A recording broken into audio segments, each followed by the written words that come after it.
We are now in Shefflin Hall on Fremont Street. Ed Shefflin is the man that found silver here in 1878. He would go into the different areas, and every night he'd get back to the fort. And of course, the soldiers would say, "Did you find anything?" And Ed would always say, "No, not yet, but I will." And they would laugh and say, "The only thing you will find out there is your tombstone." Well, Ed did find something. Hi, my name is Don Taylor. I'm the Tombstone City historian. I have been for the last 16 years. I've been studying Tombstone history much longer than that, but I'll tell you a little bit about the town Too Tough to Die. Looks completely different than what's over our heads and behind us. So we are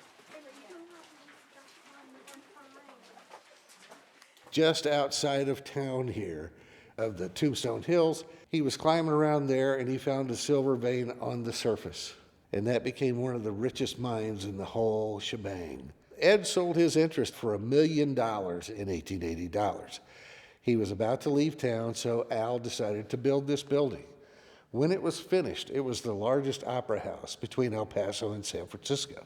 It was restored back in 1962 by a gentleman named Harold Love, and since then it's been taken over by the city of Tombstone, and this is where we have our city council meetings. It's a wonderful structure. It's not open to the public, but we wanted to bring you guys in here so you could see just how opulent Tombstone really was back in the day.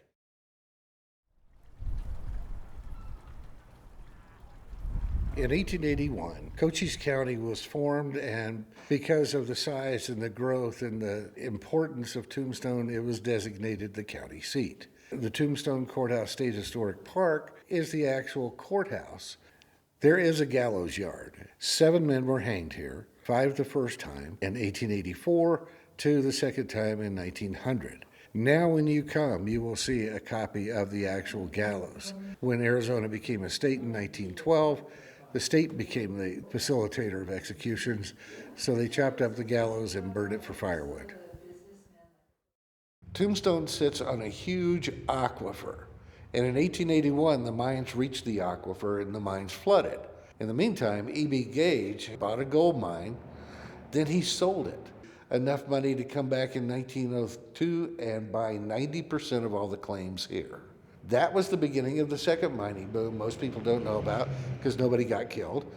That went on until 1929. William Kelly, the owner of the Epitaph newspaper, came up with the idea to celebrate Tombstone's 50th birthday. They invited 400 of the original pioneers to come back to Tombstone. There was something about Tombstone that they all wanted to see, touch, and feel again, and the town was packed. But that was the city's first attempt at tourism. Early 60s, they were getting ready to make the Burt Lancaster, Kirk Douglas movie, Gunfight at the OK Corral. There was a big article in the Epitaph, and the last paragraph said, "I hope they get the story right this time." Oops. Y'all boys looking for a fight? Up your hands, boys! We're here for your guns! Hold them! That's not what I want!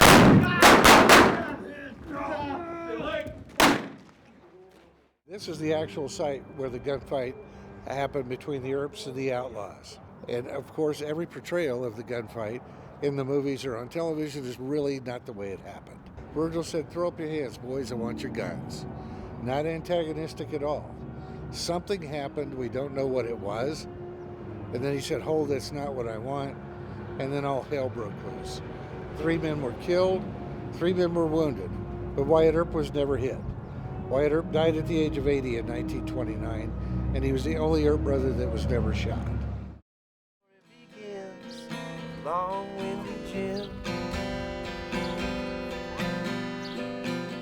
One of my greatest desires is for a newer generation to gain interest in Tombstone. After the movie in 1993, this place was packed for years. But that movie is 30 years old, over 30 years old now.